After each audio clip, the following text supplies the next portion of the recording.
Assalamualaikum warahmatullahi wabarakatuh. Perkenalkan, nama saya Safira Al-Ma'rifah, NIM 206151008. Di sini saya akan menceritakan tentang Angling Dharma, yaitu sebuah prosa kedua dalam bahasa Jawa yang masih berupa penceritaan kembali yang muncul pada tahun 1853 atau sebelum periode sastra embryonal.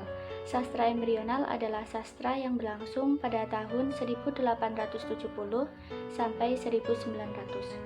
Sastrawan pada masa sastra embryonal yaitu antara lain Cheo Chin Bun dengan karyanya Oishi, Gou Pengliang dengan Lo Fen Kuei, kemudian Lim Kim Hok dengan cerita Siti Akbari, Muso dengan Hikayat Qadirun, Eva Wiggers dengan cerita Nyai Isa, Hak Komer dengan cerita Nyipaina, F. Pangmanan cerita Rosiana, kemudian R.M. Tirto Adi Surjo dengan gerakan bangsa Cina, dan masih banyak lainnya. Kemudian di sini saya akan menceritakan tentang pengembaraan Angling Dharma. Angling Dharma ialah seorang raja di Pulau Jawa yang masih muda, tampan, dan berwibawa. Bahkan namanya sangat termasyhur hingga keluar Pulau Jawa. Mengembara adalah salah satu kegemarannya. Hingga suatu hari ia bertapa di sebuah gunung yang sangat tinggi dengan waktu yang lama. Di kerajaannya yaitu Malawapati, rakyatnya bingung karena mendengar beliau telah menghilang. Para penggawa keraton mencarinya namun tidak ditemukan. Suatu hari ketika Angling Dharma turun dari gunung, ia melihat rombongan dari Bojanegara sedang mengawal putri Raja Basunanda yaitu Putri Diah Dursilawati. Putri itu menderita penyakit tidak bisa berbicara. Kemudian Angling Dharma menawarkan dirinya untuk mengobati putri itu. Dan akhirnya Putri Dursilawati sembuh dari penyakitnya dan ia berterima kasih kepada Angling Dharma serta mengajaknya untuk menghadap ayahanda Putri Dursilawati di Kertanegara. Raja Basunanda berniat untuk menyuguhkan Angling Dharma dengan putrinya. Kemudian berita itu terdengar oleh Raja Sastranegara yang sudah lama menaruh hati pada Putri Diah Dursilawati, sehingga ia marah dan menantang Raja Basunanda untuk berperang. Angling Dharma dan Ki Batik Madrin berangkat menuju medan perang. Angling Dharma sangatlah kuat, ia tidak terluka sedikit pun, hingga akhirnya pasukan Raja Basunanda memenangkan peperangan itu. Sebagai bentuk penghargaan, kemudian Raja Basunanda menikahkan putrinya dengan Angling Dharma. Pada suatu hari, Angling Dharma mendapat bisikan dari Yang Maha Esa untuk melanjutkan pengembaraannya. Itu merupakan tugas Angling Dharma yang belum genap 8 tahun dijalankannya, agar tak terlena dengan keindahan dunia. Diah Dursilawati yang sedang mengandung terkejut dengan hal itu. Kemudian ia memaksa dirinya ikut dalam pengembaraan itu. Dengan berat hati, Raja Basunanda mengizinkan putrinya. Dalam pengembaraannya itu, Angling Dharma minta hanya dikawal oleh satu patih, yaitu Patih Batik Madrin. Dalam pengembaraannya, sang Diah menginginkan buah ental muda. Kemudian Angling Dharma mengambilkan buah itu dengan memasukkan ruhnya pada seekor merak. Bersamaan dengan itu, sang Diah pun pingsan. Kemudian ia siuman kembali. Kemudian Batik Madrin memasukkan rohnya ke dalam jasad Angling Dharma dan terbangun.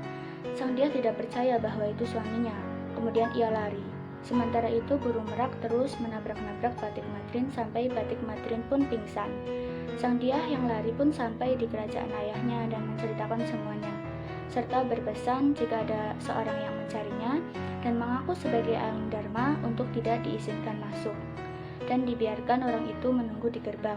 Sementara di hutan, sang merak meletakkan jasad Batik Madrin di sebuah jurang, kemudian ditutupnya dengan batu yang sangat besar dan ia melanjutkan pengembaraannya. Di kerajaan, sang Diah melahirkan seorang putra tampan yang diberi nama Angling Kusuma. Setelah 7 tahun, Angling Dharma siluman datang ke Kertanegara, namun sang Diah enggan menemuinya. Begitupun dengan Angling Kusuma. Tak lama kemudian, sang merak datang ke kerajaan dan bertarung dengan ruh Batik Madrin yang sudah masuk ke jasad kambingnya. Merak itu menang dan ruhnya kembali ke jasad Angling Dharma. Kemudian kambing itu diusir untuk mencari jasad Batik Madrin. Di negeri seberang terdapat kerajaan bernama Simbarmanyura dengan rajanya, seorang raksasa bernama Raja Pancatnyana. Ia memiliki banyak istri, salah satunya yaitu Dewi Mayangsari, yang berwujud raksasa tetapi cantik. Istri-istrinya tidak mencintainya. Suatu hari Dewi Mayangsari meminta kepada sang raja bahwa ia ingin menjadi madu sang Diah Dursilawati. Kemudian sang raja berangkat ke Pulau Jawa untuk berperang dengan Angling Dharma. Setelah sampai di pesisir Malawapati, semua membangun sebuah perkemahan untuk raja dan para istrinya. Desa-desa di pesisir dihancurkan oleh pasukan Pancatnyana. Arya Wicarnaka yang memimpin kerajaan Malawapati pada saat itu pun marah. Pertempuran pun berlangsung dan dimenangkan oleh pasukan Pancatnyana.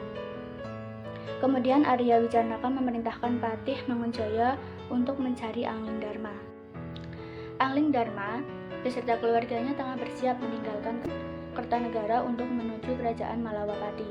Rakyat Malawa pun senang mendengar kedatangan Anglingdarma. Mangunjaya menceritakan semuanya pada Anglingdarma. Di tengah perjalanan, rombongan itu beristirahat di perkemahan.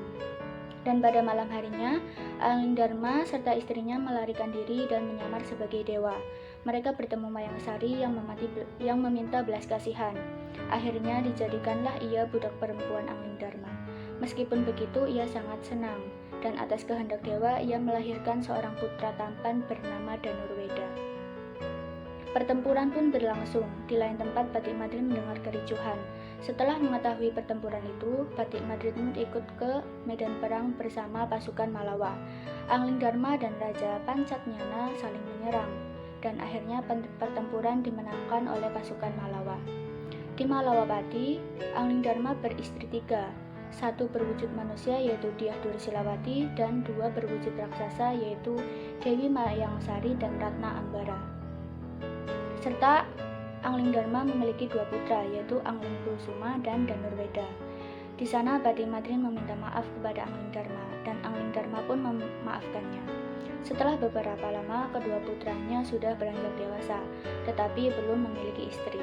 Raja dan permaisuri pun mengundang putri dari berbagai negeri. Tapi tak seorang pun yang memikat hati kedua putra raja itu. Kedua putranya lebih memilih meninggalkan raja dibanding dengan harus menikah dengan orang yang tak disukainya. Raja pun marah dan mengusir mereka berdua. Kemudian kedua putranya sampai di sebuah gunung, dan disitulah mereka bertapa. Di tempat lain ada seorang pendeta yang berhasil dalam bertapa di Gunung Arcamanik. Ia adalah Begawan Santanamurti yang memiliki 2 putri, yaitu Srenggana Ratna dan Srenggana Sari. Banyak satria yang jatuh cinta dan melamar mereka, namun mereka selalu menolak. Salah satunya adalah Raja Surawisesa. Ia pun marah dan mengajak pendeta berperang. Suara kericuhan pun didengar oleh Anglingkusuma dan Danurweda. Mereka mencari asal suara itu. Lalu mereka berdua ikut berperang melawan pasukan Raja Surawisesa. Dan pertempuran dimenangkan oleh Anglingkusuma dan Danurweda. Dan di akhir cerita, pertapaan Arcamanik diserahkan kepada kedua putra raja itu, dan mereka hidup bahagia didampingi oleh Srenggana Sari dan Srenggana Ratna.